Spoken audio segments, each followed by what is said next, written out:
First at 6, a woman who was part of an endangered and missing alert on Wednesday is now in custody. Thanks for joining us. I'm Lex Rodriguez. All of the issues in Tulsa, Owasso, and Catoosa passed tonight, including the Improve Our Tulsa tax package, which extends a sales tax to cover $814 million for street repairs, city equipment, and building maintenance. And several Oklahoma lawmakers are condemning the attack on Israel. Oklahoma Representative Mark McBride says he recently returned from a trip to Israel and calls the country one of the U.S.'s strongest allies.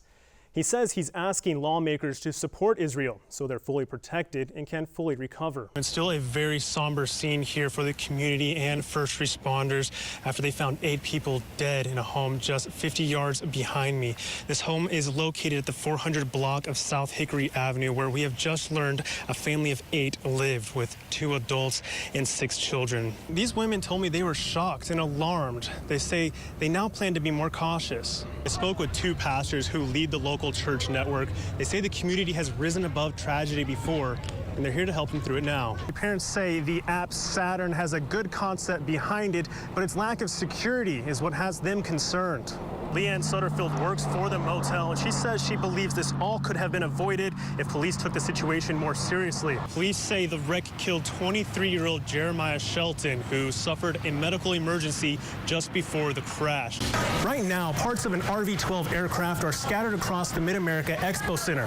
That's because students from Pryor High School are building it from the ground up. Andrea McLaughlin says she didn't know how she would make it through the next month, but she says that's a worry God took care of. Corn harvest begins in just a couple of weeks, but farmers like Drew and his family say it's right back to work on the next crop. Bark Rescue Oklahoma says it's small recurring donations that really make a difference when they add up, but money's not the only way you can help. Everyone gets a chance to see the sharks at the Oklahoma Aquarium, but not everyone gets a chance to dive with them.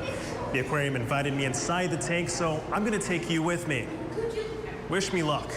Families can enjoy hot chocolate and toasted marshmallows, but that's not all the village has to offer. Now, if shooting a film or going to a pool is not your thing, then maybe stopping for a nice cold treat might be the next best option. Good evening, Craig and Tatum. This new team within Special Operations was formed about 6 weeks ago, and the goal is to save lives. Because an ambulance and medical help can't always get to the scene of a violent crime because the scene is too dangerous, officers realize they need to be able to help faster and to know how to treat those in need. Tulsa police officer Con Erickson says the faster they can get to a victim, the better chance that person survives. There's a lot of times where they'll get a call that there's a possibility of violence, or somebody's armed, or somebody has mental health issues. They'll call for police officers to come and help make the scene safe so that they can go in there and do their job. Officer Erickson is also an EMT. On July 3rd, 2018, he heard Sergeant Mike Parsons calling for help on his radio. A suspect had shot Parsons in the leg while he was trying to help with the arrest. Parsons fired pepper balls at the suspect before being shot. We have 15 shot fired. If you're calling for me specifically, I know that something's gone very wrong. And if I recognize that voice, I know I need to get there immediately.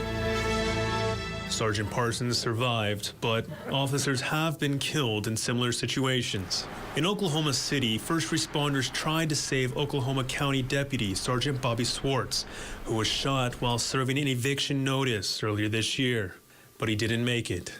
Okay, who's my next patient? Tulsa officer Tony First says training like this could save lives. The team is actually a smaller component of our overall special operations team. The police department special operations team consists of our entry, our crisis negotiators, our precision rifle operators, and our the medics, which is the group that I'm part of. Officially speaking, we're the tactical rescue and EMS unit. The Tactical Rescue and Emergency Medical Services Unit is made up of special operations team members who, like Officer Erickson, are medically trained. When they are activated, it means something serious is happening. Stress goes up a little bit. You want to do better. You want to push harder. You want to somehow be more excellent, if that were a thing. But you have to do the exact same thing on every call. You go through your breathing that we're taught in our academy, slow yourself down, and be the provider, be the tactical operator that you're supposed to be to the best of your ability, and not let emotion creep in anywhere. The Special Operations Team has its own trauma surgeon and a physician's assistant who both volunteer to train with the team and help at scenes. Other agencies in Oklahoma are already asking for help from this medically trained unit.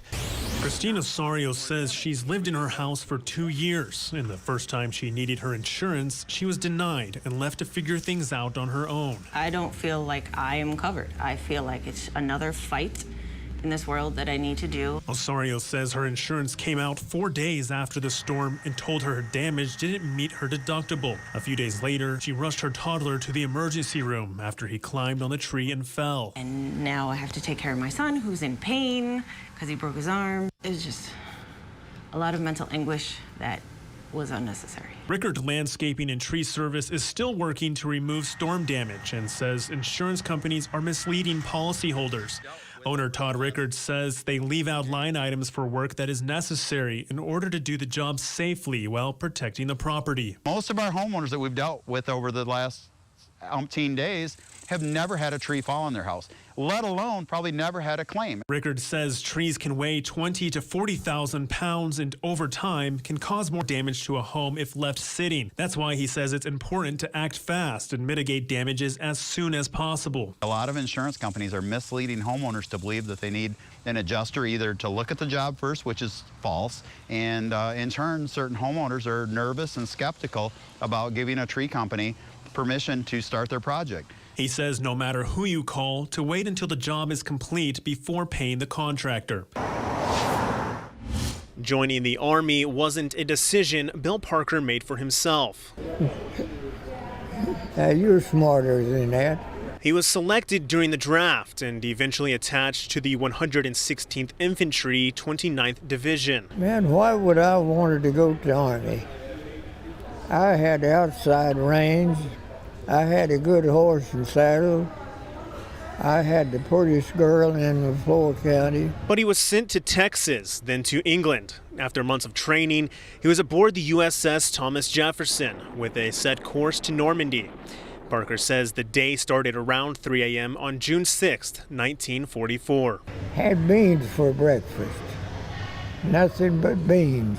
Less than 3 hours later, Parker says he was climbing down a rope net into a landing boat.